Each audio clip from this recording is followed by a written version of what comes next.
right, so the Book of Boba Fett data has finally been released, and we now get to at least get an idea of just how well it's done in the ratings, at least the first episode of it, and how it compares, at least to a certain extent, to other shows that really should have been lesser shows in a lot of ways. Now, in my last episode 6 review of the Book of Boba Fett, I think this show's great when it's not Boba Fett. I think when it's Din Djarin, and we're talking about Grogu and the Mandalorian, I think this show's absolutely amazing. The problem is we already have a show about that, and it's called The Mandalorian, and it's fixing to go into season 3. And I feel like now these last 2 episodes that I've watched of the Book of Boba Fett have been nothing but about Din Djarin. Not complaining. I think especially the last episode was absolutely brilliant. But again, you can't have the Book of Boba Fett without Boba Fett. And unfortunately, we're going to have to get back to Boba Fett eventually. Let's just go ahead and let's read these numbers. It says back in the beginning of January, it was rumored that the streaming numbers for the first episode of the Book of Boba Fett were not looking very good. I mean, that's first thing. That was really my first thing when I watched the first episode of this. I was like, this show's going to tank. Like, this show is going to tank. This is going to be, this might ruin Star Wars. And that's not something I want to see. I'm not going to, I hate on Star Wars a lot, but I'm not a Star Wars hater. I want the best for this franchise. It says WDW Pro at the Park Place claimed his sources informed him that the Book of Boba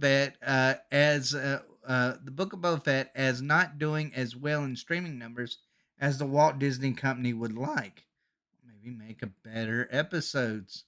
It's unclear how true that rumor is based on. The metrics that have been released in the data isn't very straightforward. First, Nielsen reports that the Book of Boba Fett premiere episode, which debuted on December 29th, only had 389 million minutes viewed. That was good for 8th on Nielsen's weekly top 10 chart for original programming for the week of December 27th to January 2nd. I mean, that sounds reasonable. It maybe doesn't seem like as high as what it should be. As you can see in the chart above, the Book of Boba Fett was blown out of the water by Netflix's Cobra Kai, which is, whether I like it or not, and I do love Cobra Kai actually, but I'll admit I'm far superior Star Wars fan than I am Karate Kid fan, but um, it's a better show. No doubt, it's a better show. I thought last season was lacking, but it's a better show. But listen to these other shows that beat it: Cobra Kai, The Witcher, Emily in Paris. Get this, Emily in Paris beats the Book of Boba Fett. Boba Fett, freaking Boba Fett, and Emily in Paris beats that. Queer Eye, Lost in Space. It was also defeated by Prime Video's The Wheel of Time, which, I'm sorry, that is a garbage show if there ever is one. Like that is just like, it's a bad show. It's stupid show. Definitely overrated. And Marvel Studios Hawkeye, which I did admittedly enjoy. But still, Hawkeye shouldn't have even come close to it. Now, it is not fair to compare any of these offerings to the Book of Boba Fett, given all of the other shows on the list have all of their episodes available to watch, while the Book of Boba Fett only has the one episode.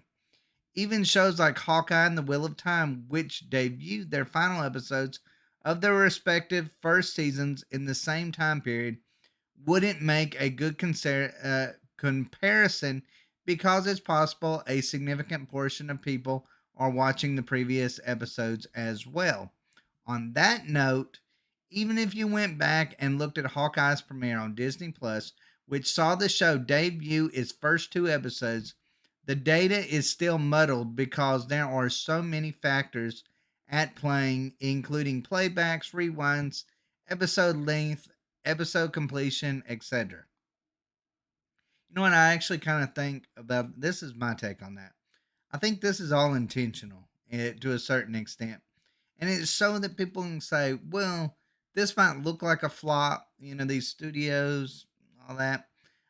They can say, well, it might look like a flop, but you just don't know the inside numbers. If you knew them, you knew, like they said, how many times was it rewound? How many times, was it played? All of these different things.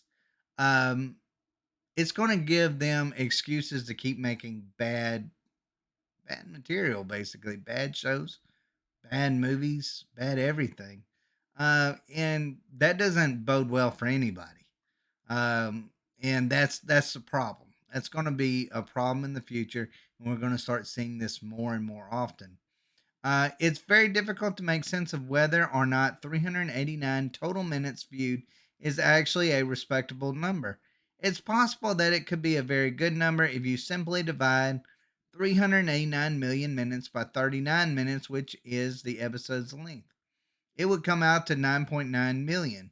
Needless to say, if that was the total number of viewers, that would be phenomenal and crushes every single ABC scripted show for the 2021-2022 season.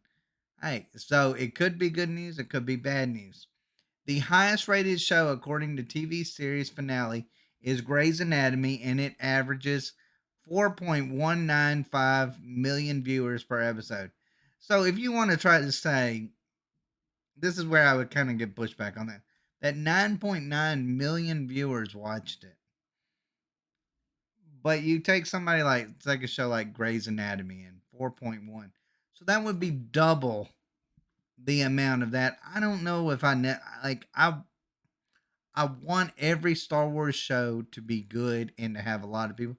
I don't know if I buy that 9.9 million viewed it. I think that is a far larger estimation than probably what it was. However, if you look at Hawkeye, which dropped multiple episodes when they first debuted, and compare the average minutes per episode, the Book of Boba Fett numbers don't look very good.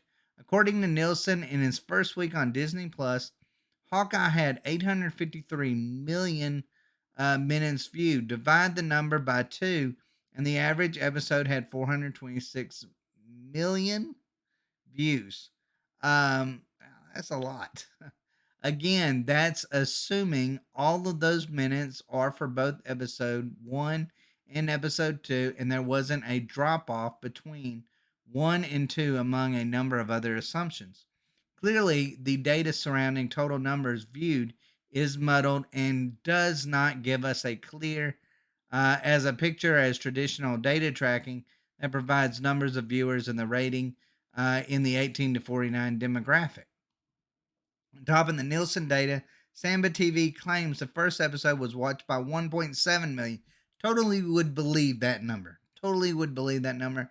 Reasonable number. First episode, Boba Fett. Everybody's excited about it. I could see that being right. They also note that the show over-indexed the most with, excuse me, with Portland plus 71% and Seattle plus 59%, watching at a higher than the U.S. overall, which is kind of weird. Like, I never really thought those were bastions of Star Wars fans, but hey, who knows? That's 200,000 more than the Hawkeye premiere. Samba TV reported that 1.5 million people watched the first episode of Hawkeye and only 1.3 million watched the second. Okay, Hawkeye comparison. I don't know if I necessarily would want to compare that to Boba Fett. Boba Fett is a legacy character. He's a character that has been beloved by Star Wars fans for 40 years. You can't tell me Hawkeye has the same fan base and the same excitement, even though Hawkeye was a decent show. Was good. I did enjoy it. But that being said, to compare those two, Boba Fett to Hawkeye, seems a little ridiculous in my eyes because Boba Fett, you would think automatically would just blow it out of the water, and that didn't happen necessarily. It had higher from here, but it didn't blow it out of the water, which is something to be worried about. Maybe even more perplexing is the fact that Samba TV claims that the Book of Boba Fett premiere had more viewers than the season finale of The Mandalorian season 2. Ah, man, that's another doozy. See, these numbers, I don't know if I necessarily buy them. Back in December 2020, Samba TV claimed that 1.1 million U.S. households watched The Mandalorian season 2 finale, with Portland 56% and Seattle 44% over indexed the most. Um, yeah, I mean, maybe, like, maybe, I don't know. So we've got viewership data for the first episode of the Book of Boba Fett. It's hard to make any sense of it at this point, but it will be interesting to see what the data looks like moving forward and whether those total minutes per week will fall or increase. What do you make of the viewership data for the Book of Boba Fett? Um, I don't know. I would say probably the 1.7 million is correct. I would say it probably did beat Hawkeye in that regard. I would hope it would. But I don't know if I believe the 9.9 million or whatever. That seems a little ridiculous. And I also don't believe some of this stuff that I read down here about Samba TV when it came to let's see, what was it? I just the overall, you know, viewership on some of these things. Like I just don't necessarily buy it. I think um, I think this show is on the right track, but it's on the right track because it's on the wrong track. It's on the right track because it's got Din Djarin in it and Grogu in it from The Mandalorian as the main characters of the last two episodes. It's on the wrong track because it's called the Book of freaking Boba Fett. And so when we have Boba Fett in there, it's boring. Flashbacks are boring. When we have Din Djarin and Grogu in there, the flashbacks are really good in the one instance that we've got one. And the overall show is like it's like night and day. It's not even comparable. It really truly isn't. It's not comparable. Um, it's a far better show the last two episodes without Boba Fett. Really truly is. I don't know how long this show can go. I really don't. Um, I have more hope for the Mandalorian, and it's got me more excited about I don't know the Ahsoka Tano series. I would like to see Grogu maybe if he continues on the road of a Jedi. I would like to maybe see, him uh, training maybe a Luke Skywalker series or something along those lines in the future. That would be an interesting thing to see, but I don't know what a season two of the Book of Boba Fett would look like. I really don't. I don't see it as reasonable. I don't think it's going to have the big fan base. And who knows? Name alone might draw in fans. You can't tell me people are happy with it. I mean, they're not. There's been too many complaints so far to tell me that people are happy with it, and that there's that many people that are still watching it at this point. Because I'll admit, I almost gave up on this show. Like I was dreading every time it came out because I was like, I gotta watch another episode of this. Um, but anyways, guys, let me know what you think. I don't even know what to say about it. Like, it feels like it's kind of all over the place. It feels like it's sketchy for a reason. I think this is going to be covered for Hollywood in the future. And that's not good for fans, and it's not going to be good for studios if they want to make money either, because they're not really getting a clear view of things quite like what we used to get when it come to viewership numbers, and when we would get box office numbers alone. So I don't know how that is good news for anyone, um, but I would honestly say, if I had to guess, that 1.7 million rating for the first episode of Book of Boba Fett, I would say that would probably be close to accurate. Close to accurate, at least. But anyways, guys, let me know what y'all think in the comments down below. And as always, thanks for watching. Y'all take care.